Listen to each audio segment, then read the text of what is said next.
민주당이 비례연합정당에 참여하기로 공식화했습니다. 미래통합당 김형호 공관위원장은 오늘 전격 사퇴했습니다. 네, 정치권의 이슈들을 김관옥 계명대 교수, 이종근 시사평론가와 함께 분석해 보겠습니다. 두 분 안녕하십니까? 안녕하세요. 더불어민주당 설명해드린 것처럼 총선에서 비례연합정당에 참여하기로 결론을 내렸습니다. 고심 끝에 전 당원 투표를 통해서 이런 결과를 내놨는데 이와 관련해서 여야 대표의 얘기를 연달아서 듣고 오겠습니다. 우리 민주당은 당원들이 압도적 찬성을 받도록 연합정당 참여를 추진할 것입니다. 민주당은 연합정당에 참여하면서 미래통합당의 반칙을 응징하고 본래 선거법의 취지를 살리기 위한 어떠한 희생도 마다하지 않겠습니다. 의석을 결코 더 얻고자 하는 것이 아닙니다. 소수 정당의 국회 진출을 우선하겠습니다. 비례 정당을 만들지 않겠다고 하는 약속하에서 지난번에 선거법 연동형 비례대표제를 통과시켰습니다. 민주당이 그렇게 하지 않았습니까? 그런 상황에서 얼마 시간이 지났다고 국민들에 대한 약속을 꼼수를 통해서 바꾸겠다는 것인지 정치 도의에 맞지 않는 일이라고 생각합니다. 네, 이미 투표를 하기 전부터 절차적인 정당성을 확보하기 위한 통과 의례다라는 평가가 지배적이었습니다. 지금 찬성이 74%를 넘었으니까 이 정도의 결과를 예상을 하셨는지 먼저 궁금합니다. 근데 이해찬 대표가 벌써 밝혔잖아요. 이게 바람직하지 않다. 그러니까 본인들도 이게 좋은 어떤 정치의 모습은 아니라는 거는 인정을 했고 그걸 공식 사과를 했어요. 사실 어떻게 보면은 지금 이것을 그냥 놔뒀을 때 연동형 비례대표제에 해당되는 것이 30석이거든요. 그런데 이것을 대부분을 사실은 미래한국당이 가져가게 돼요. 그런 것보다는 즉 연합당을 만들어서 진보, 그러니까 자당의 어떤 후보가 당선이 안 되더라도 진보 계열의 의석이 늘어나기를 바라는 것이 지금 이해찬 대표랑 민주당이 원하는 것 같아요. 그래서 이런 어떤 꼼수로 당연히 비춰질 수밖에 없죠. 그리고 그 입장이 번복한 건 확실하지 않습니까? 이제 이런 부분들을 어떻게 보면은 전당원 투표라는 그 절차를 통해서 정당성을 좀 확보하려고 하는 그런 건 있었지만 국민들은 당연히 다 보고 있었죠. 과거에 미래한국당 만들 때 굉장히 비판을 많이 했었잖아요. 그런 부분에 똑같은 것들이 여기에도 적용이 될 수밖에 없는 곤혹스러움이 민주당에 있지만 이 상황에서 의석이 더 중요하다. 이것을 시인한 것뿐이 안 되는 거죠. 이 투표율이 30.6%가 나왔는데 여기에 대해서 민주당은 역대 당원들 투표 중에서 최고 투표율이라고 얘기를 했습니다. 그만큼 관심이 많이 있었다라고 해석을 해도 될까요? 네, 근데 30.6%라는 투표율이 그만큼 절차적 정당성이 더 부여되느냐? 저는 그건 아닌 것 같아요. 자, 저는 절차적 정당성이라는 표현조차도 사실은 잘못되어 있다라고 생각을 합니다. 정당이라는 것은 어차피 당원들의 뜻을 받아서 그다음에 그것을 당론으로 만들고 그건 이제 유럽에서는 늘 그렇게 합니다. 그런데 지금 이 민주당 계열의 정당이 당원 투표를 한 경우만 한번 따져보시자고요. 이번 경우 이외에 어떤 당원 투표를 했는지 따져보니까 2014년도에 새정치민주연합, 그러니까 민주당의 전신이죠. 이때도 당론을 바꾸기 위해서 당원들한테 물어봅니다. 즉 어떤 상황이었냐면 기초단체장이나 기초의원들은 그 정당에서 공천하지 말자라고 그때 사실 이게 맞는 얘기였어요. 근데 당론으로 다 결정해놓고 다른 당이 따라오지 않자 2개월 남겨놓고 당원 투표를 합니다. 그래서 이렇게 결정을 해요. 저는 이해찬 당대표가 사실 이번에 굉장히 실망하는 분들이 많을 거예요. 왜냐하면 이해찬 당대표가 지난번에 당대표 나올 때 선언을 했거든요. 2년 후 총선 내가 이끌겠다. 이끈다는 건 무슨 뜻이냐면 책임도 자기가 지는 거 아니에요. 그러면 최고위원회에서 결정을 하고 자기 책임하에서 비판을 받더라도 이건 내가 어쩔 수 없었다. 우리 최고위원회에서 결정을 했다. 이렇게 하면 사실은 비판을 받더라도 자기 책임이 되는 건데 이 당원 투표라는 건 뭐냐면 전 당원한테 이 비판을 다 고르게 나눠준 거예요. 30.6%한테 이 사람들이 전부 다 이렇게 비판을 받더라도 결정했습니다라는 그러니까 절차적 정당성이란 건 아주 표현이 잘못된 표현이라고 아까 정치를 뭐 전공하신 우리 교수님 앞에서 이렇게 말씀을 드립니다만 정치적으로 봤을 때는 이 과정조차도 사실은 굉장히 정당하지 않은 과정이었다라고 볼 수가 있는 거죠.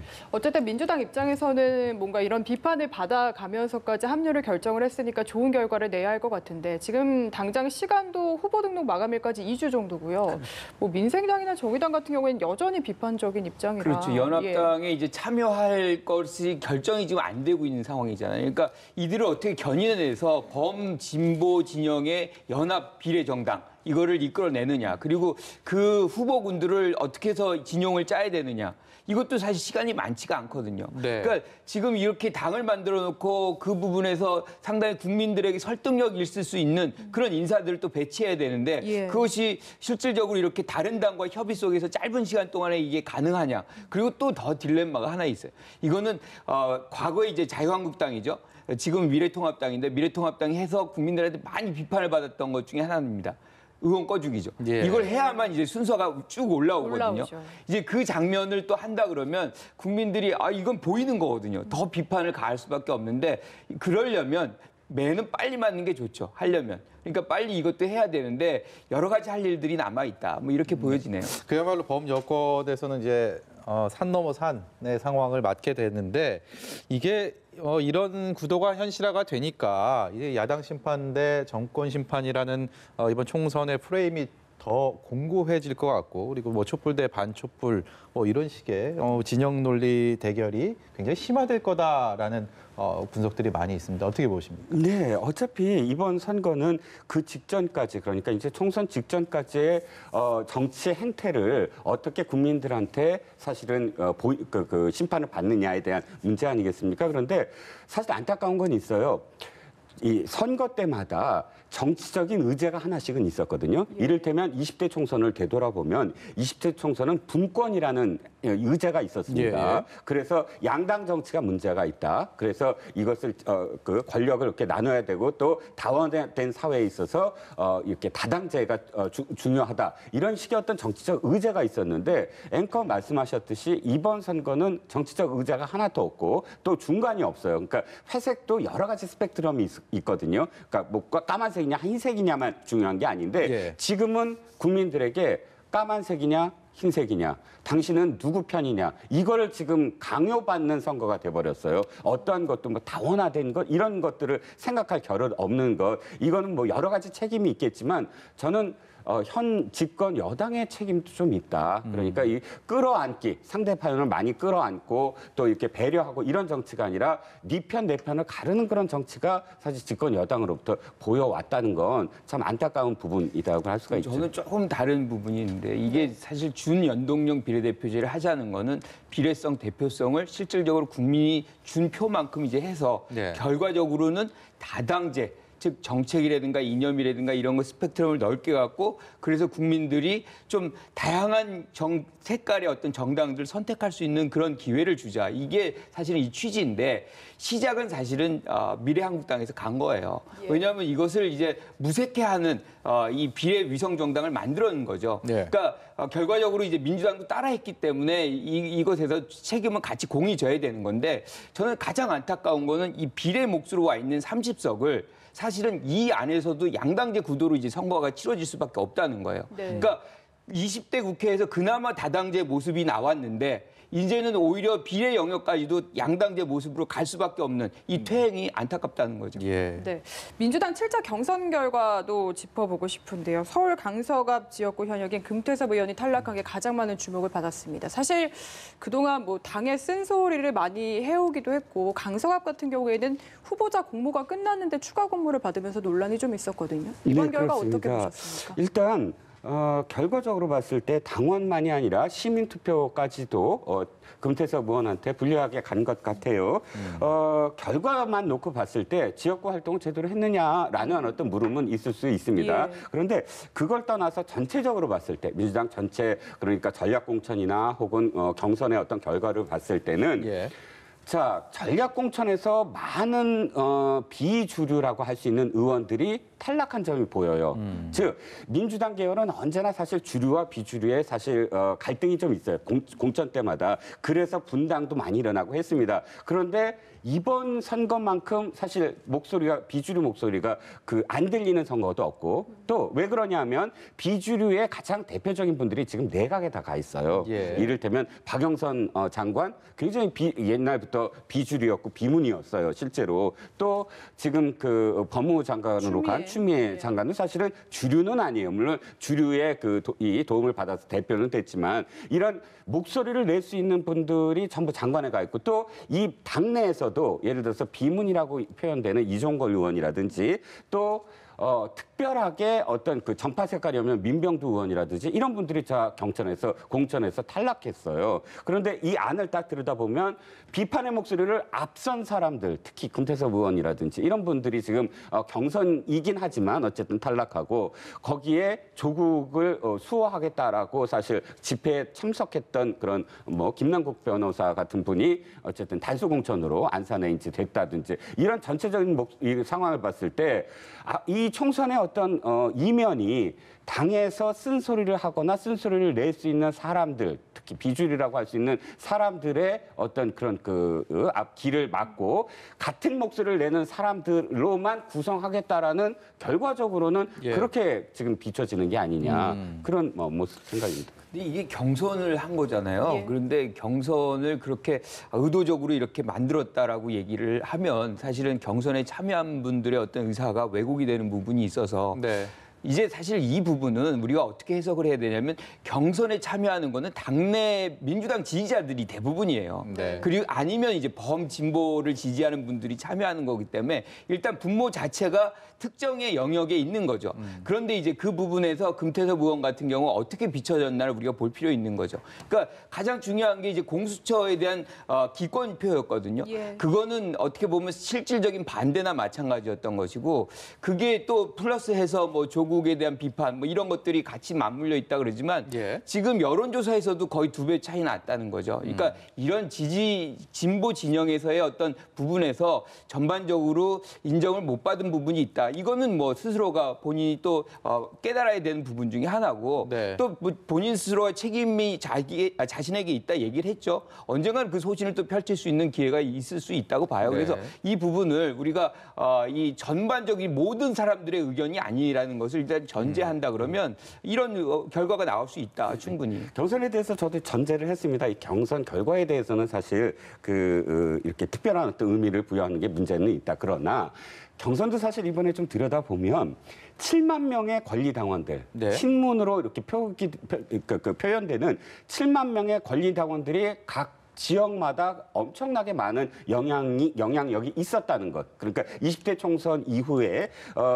사실 가장 뒤늦게 인터넷을 통해서 권리당원으로 들어간 그 분들은 거의 다 문재인 대통령을 우리가 옹호하자라는 처음부터 기치를 걸고 들어가신 분들이 많거든요. 그렇기 때문에 이번 좀 전에 그 투표 정당성 획득의 투표의 30.6%나 혹은 각 지역별 그런 경선에서의 참여도가 높은 분들이 대개 이번에 새로 들어간 권리당원들이 굉장히 적극적으로 들어갔다. 이런 것들도 사실 고려가 돼야 된다는 거죠. 민주당 권리당원은 78만 명 정도. 전체 권리당원인데 제가 드린 말씀은 7만 명이라는 건 그중에서 문재인 대통령을 옹호하겠다라고 아예 표방하고 최근에 들어간 숫자가 7만 명이라고 제가 말씀을 드린 겁니다.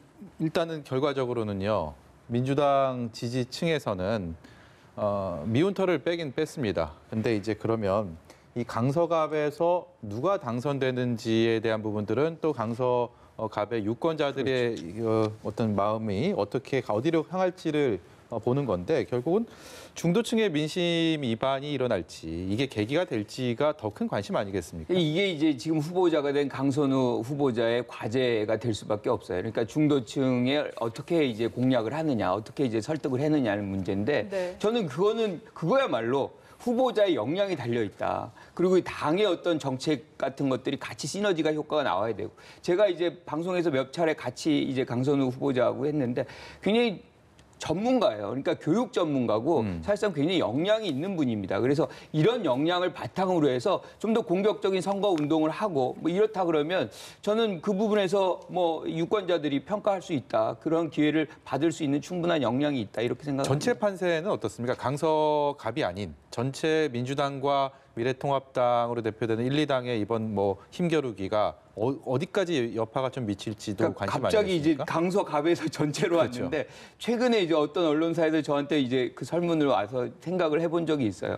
사실은 여당에게 유리한 상황은 아닙니다. 그래서 각축이 있긴 하겠지만 저는 이 상황에서 야당, 지금 미래통합당이 상당히 어떻게 보면 유리한 입장이고 그 부분을 이 코로나19가 이 기회가 될 수 있어요, 여당에게는. 네. 이걸 또 어떻게 잘 여하이 원만하게 이렇게 해결을 하느냐가 과거에 우리가 했던 조국 사건 때부터 이어온 중도층 이탈을 이렇게 만회할 수 있는 기회가 될 수 있기 때문에 네. 그런 것들을 좀 여당이 열심히 노력하는 모습을 보여주는 것도 하나의 좋은 계기가 될 수 있다 이렇게 생각합니다. 교수님께서 말씀하신 그 기회라는 거는 뭐 정치적으로 얼마나 슬기롭게 이겨내고 극복하느냐 뭐 그렇죠. 그런 부분에 대한 기회를 말씀하신 거라고 그렇죠. 이해하겠습니다. 네, 미래통합당 이야기로 넘어가 보겠습니다. 김영호 공천관리위원장이 오늘 전격적으로 사의를 표명을 했는데요. 우선 직접 듣고 와서 두 분 이야기 들어보겠습니다.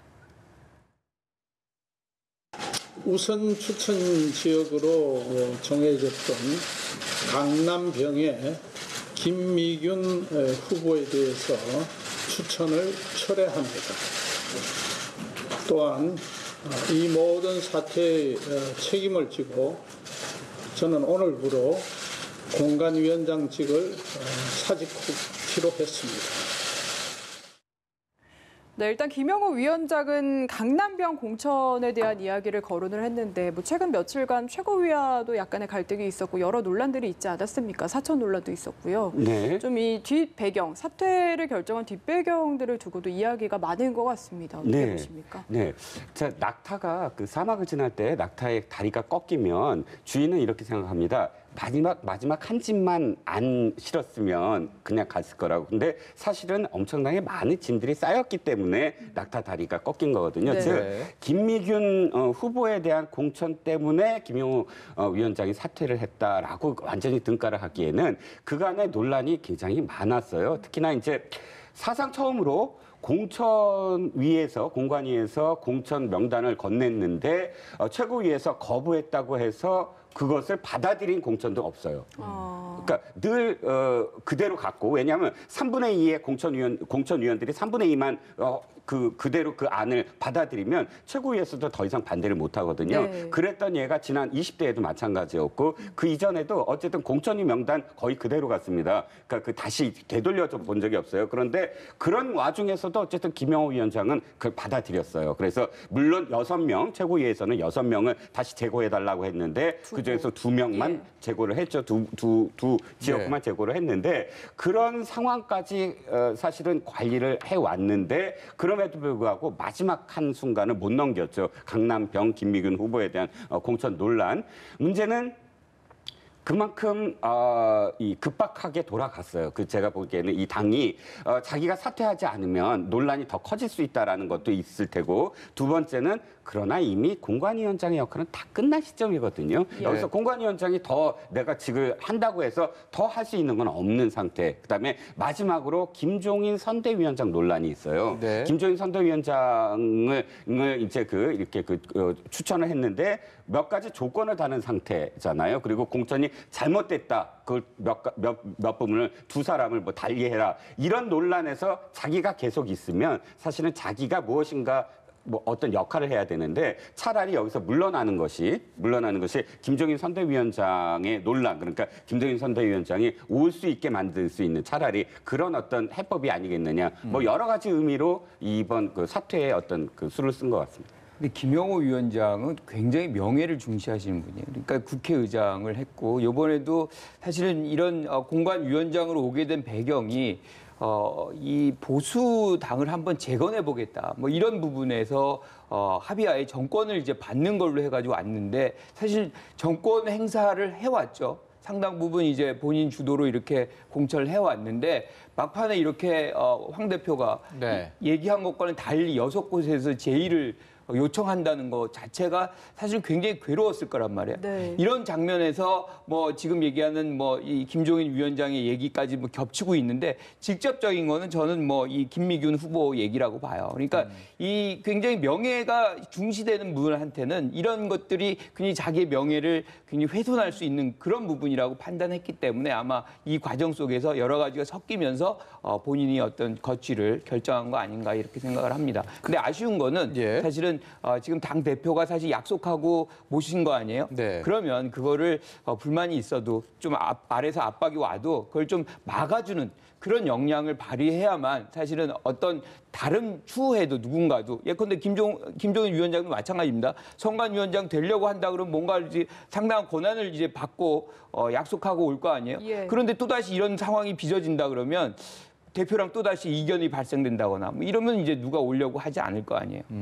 사퇴 시점은 좀 어떻게 보십니까? 지금 공천이라는 게 미래통합당도 거의 웬만큼 큰 불은 다 끄고 어느 정도 진행이 된 상황이고 완성이 된 상황이고 김종인 전 대표의 등판이 임박했다는 상황들도 접하고 있습니다. 이런 상황에서 사퇴를 했다라는 부분도 다 고려를 했다라고 볼 수가 있겠죠? 네, 아까 말씀드렸듯이 사실 내용적으로도 공관위원장이나 공천위원장이 더 이상 할 일이 없어요. 자기가 계속 있으면 있는 대로 어쨌든 비판의 화살밖에는 안 오거든요. 예, 그래서 예. 뭐 사퇴 시점은 뭐 절묘했는데 다만 또 이렇게 사퇴의 변을 보니까 전체를 이야기하거나 뭐 또 판세를 이야기한 게 아니라 오늘 그러니까 김미균 후보에 대해서 인간적 도리가 아니라서 사퇴를 한다 이렇게 표현을 했거든요.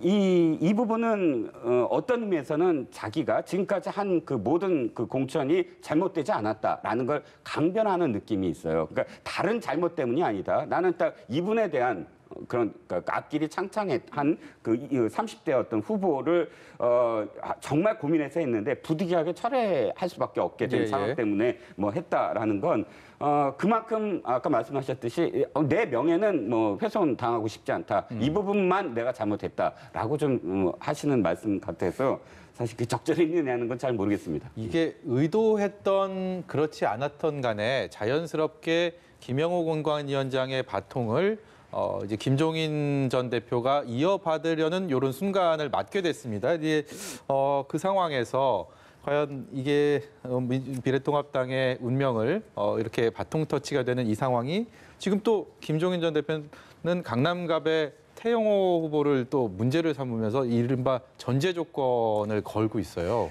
우리가 이제 김종인 비대위원장, 전 비대위원장 네. 이분이 사실 정권을 2번이나 만든 분이나 마찬가지예요.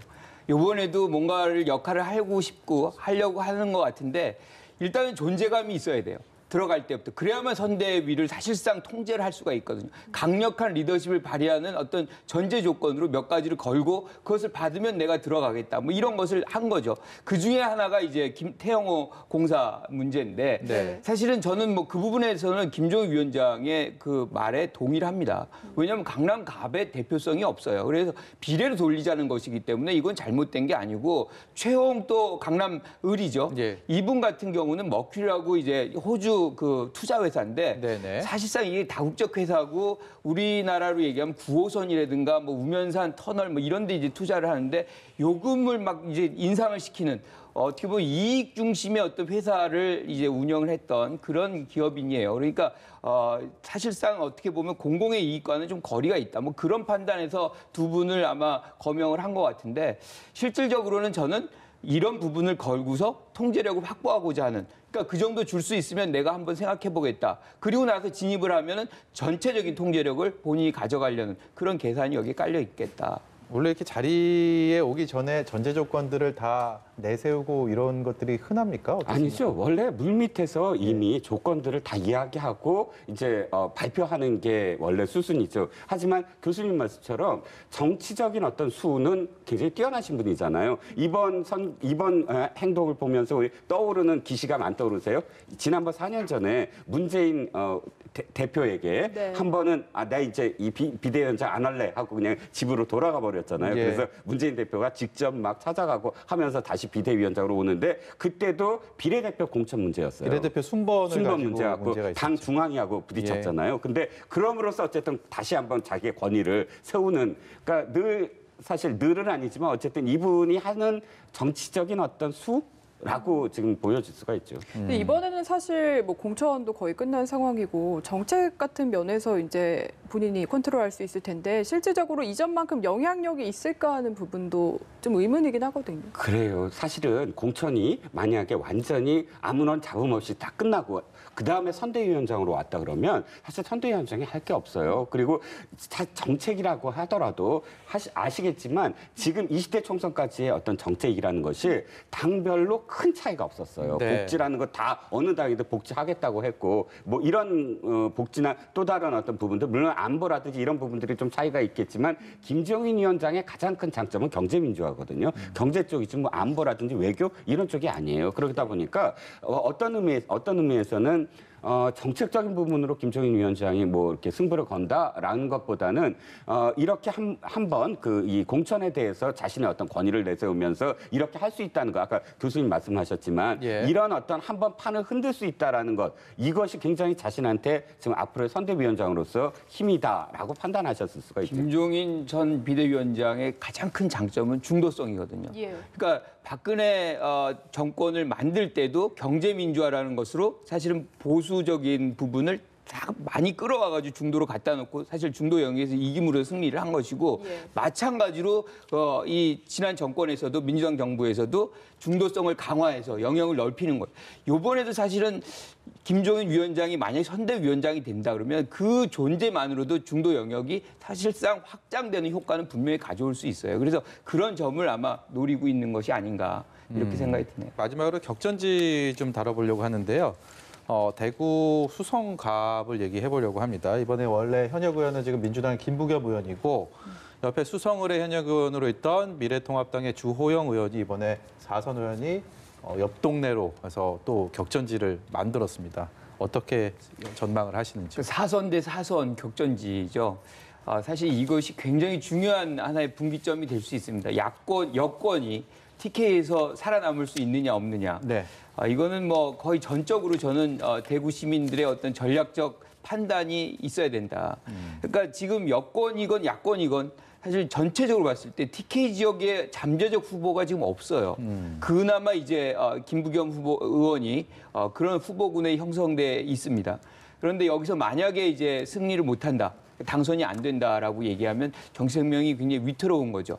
그런데 만약에 여기서 당선이 된다고 한다 그러면 이 대선급에 아주 가까이 가 있는 그런 부각이 되는 그런 상황이 될 수밖에 없는 것이죠. 그래서 그런 판단을 대구 시민들이 어떻게 하느냐. 또 거꾸로 얘기하면 결국에는 여러 명들은 사실은 우리가 미래통합당이 만약 당선 가능성이 매우 높잖아요. 네. 그러니까 여기서 한 명이 뭐 민주당이 된다고 해서 대세가 막 흔들리는 건 아니거든요. 그래서 잠재적인 어떤 후보를 하나 만들어 놓는 그런 생각을 하실 것이냐 아니면 대세론으로 전반적으로 지금 어떤 반문 어떤 분위기를 타고 사실 주호영 의원을 그대로 밀어서 이 전체를 석권해 나가느냐 그 판단이 이제 대구 시민들에게 남아 있는 것이고 그런 과정에서 아마 전략적인 판단을 할 가능성이 있고 저는 그런 차원에서 김부겸 의원이 당선 가능성이 좀 있다 이렇게 봅니다. 예. 다른 의견이실 네. 거라고 생각해도 될까요? 네네. 일단 국회의장 선거다. 뭐 이렇게 표현하고 싶네요. 네. 왜냐하면 두 분이 다 사선이고, 근데 다른 당내 그 사선, 유력한 사선 의원들이 다 사실 다른 험지로 갔거나 아니면 뭐 컷오프 됐어요. 불출마라는 그래서 경우도 많고요. 두 분 중에 예. 당선되는 분이 국회의장이 될 가능성이 또 높아 보입니다. 한 가지 저는 안타까운 게 있어요. 뭐냐면 아까 저희가 이 토론 시작할 때 이런 얘기를 했잖아요. 그러니까 어떤 20대 총선에서는 굉장히 다른 어떤 정치적 의제나 가치가 있었는데 지금 완전히 진영으로 갈리게 됐다. 지금 이 상황이 딱 그런 게 20대 총선에서 결과가 유의미했던 건 서로 당의 지역적인 그러니까 적지라고 표현되는 그런 지역에서 사실은 서로 의원이 교환됐다는 거예요. 예. 즉 한국당 계열의 그러니까 미래통합당 계열에서는 정운천 의원이라든지 또는 뭐 이정현 의원이라든지 예. 전라북도 전라남도에 한 명씩 있었고 또 이쪽 그 민주당 계열에서는 대구에 정말 김부겸 의원만이 아니라 홍일학 의원도. 네네, 홍일학 의원까지 해서 깃발을 꽂았다. 그러니까 이 다음 4년 후, 그러니까 지금은 깃발을 꽂은 게 아니라 확장됐어야 됐다, 양쪽 다. 그래서 어떤 의미에서는 이제는 더 지역 갈등이나 지역 구도라는 말을 희석시켜야 됐다, 점점 더. 그런데 4년 후 지금에 와서 봤을 때는 정우천 의원이나 혹은 이정현 의원은 아예 지역구를 떠나고 한쪽은 비례를 생각을 하고 있고, 또 물론 그대로 지금 승부를 걸지만 이 분위기 자체는 그런 어떤 그 대의 이런 것보다는 진영 내지는 지금까지 전통적으로 이렇게 갈등 구도를 해왔던 그런 구도로 되돌아갔다는 거예요. 물론 결과적으로 김부겸 의원이 뭐 당선되면 이런 것들 또 희석될 수 있다라고 표현이 되지만, 그래서 그런 부분에 있어서는 굉장히 좀 안타까운 어떤 상황이라는 걸 지적하고 싶네요. 네, 김부겸, 주호영 두 의원의 어떤 이름값이라고 할까요? 그 무게감이 좀 남다른 부분도 있지만, 문제는 또 이번 총선의 최대 변수로 떠오른 코로나19의 여파, 그 변수가 여기 대구 지역이기 때문에 얼마나 또 누구에게 어떻게 작용할지도 관심 아니겠습니까? 그렇죠. 결국에는 대구, 경북에서 지금 이것이 가장 확산이 많이 됐고 대구, 경북 시민들이 가장 많은 고통을 받았잖아요.